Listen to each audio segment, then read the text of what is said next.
that I noticed on my second rewatch was how Lanzhan was always like conveniently where Wei Wuxian was when he was Yes. doing Right? something Yes. naughty. And like, is he? I reckon he is keeping an eye out for Wei Wuxian. I And agree, kind because of. I had a comment about that drunk scene. I was like, what was he doing? Just waiting outside for them to like get Yeah, smashed or something?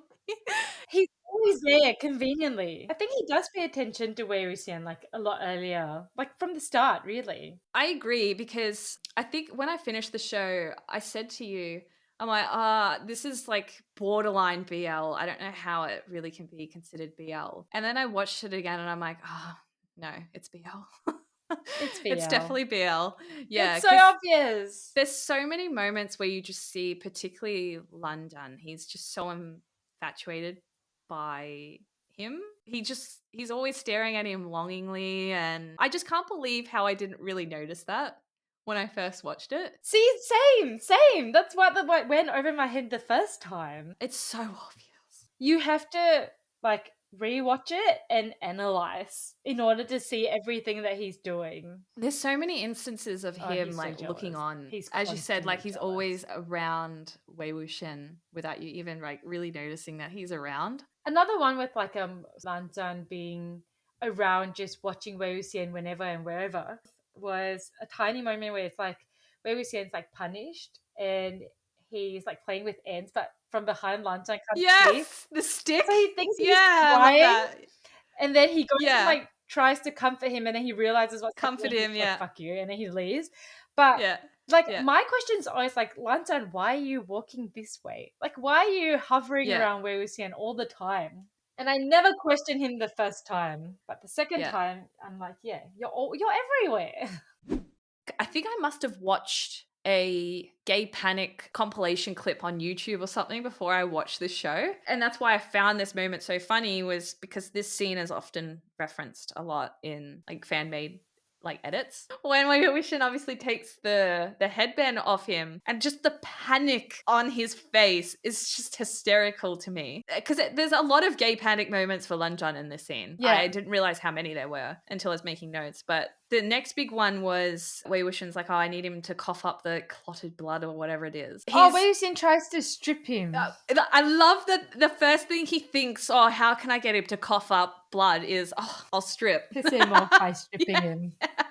It's just the immediate panic on his face. Like, what the fuck are you doing? Like, And he gets so angry that he coughs up blood. but the way that they look at each other, there's this one shot between the two of them, and just the way they look at each other, and I'm like, oh my god, how did I not notice this look before when I first watched?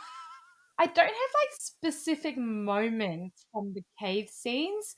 I literally, all I wrote was these scenes are the class in how to create intimacy without touching. Yeah, no, that's a really good comment though, because it's I so could true. feel it. Yeah, I know what you mean. The thing is, like, I couldn't even like pick out specific moments on why I feel like these scenes are so intimate. I think But they were.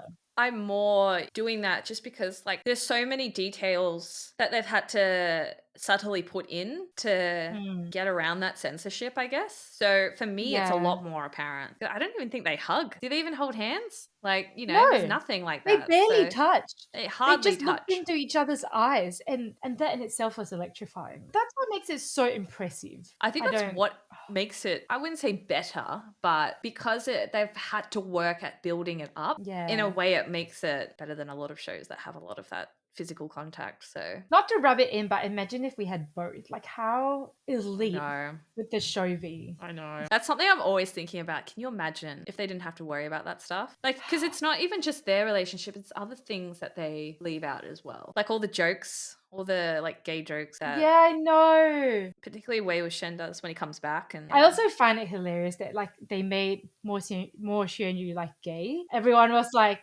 grossed out him for being like a cut sleeve, and it said that they had to leave that out and just make him a regular perv, like perving for Jin Guangyao's wife. If only. I forgot that there's actually a mini montage of like their Their stories so moments. far.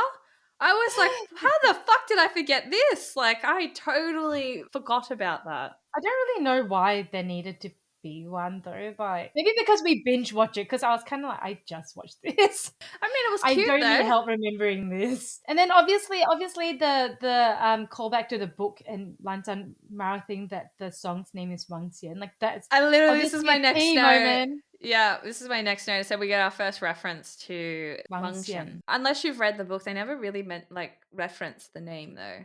But I watched it last night and you can see like when his like vision's going blurry, he mouths it and I was like, okay, I've never noticed that before. Though I feel like that scene is only for book readers, in that if you never read the book, you would never know. You'd have no idea, which I had no idea when I first watched it. Which is kind of insane that they keep calling back to it like after he comes back, because they don't actually. Well, that's how he knows it's him. Yeah, that's like way too big of a jump for show watchers to know on their own. But it's a good. I like that they included it. Yeah, like call back to the book. Yeah, I loved it. Like in my opinion, their relationship develops so much in the cave, and it's such a pivotal moment. It's a huge moment. Honestly, tell me after the cave scenes that they are best bros, and I would call you a blind person. Are you saying I'm a blind person?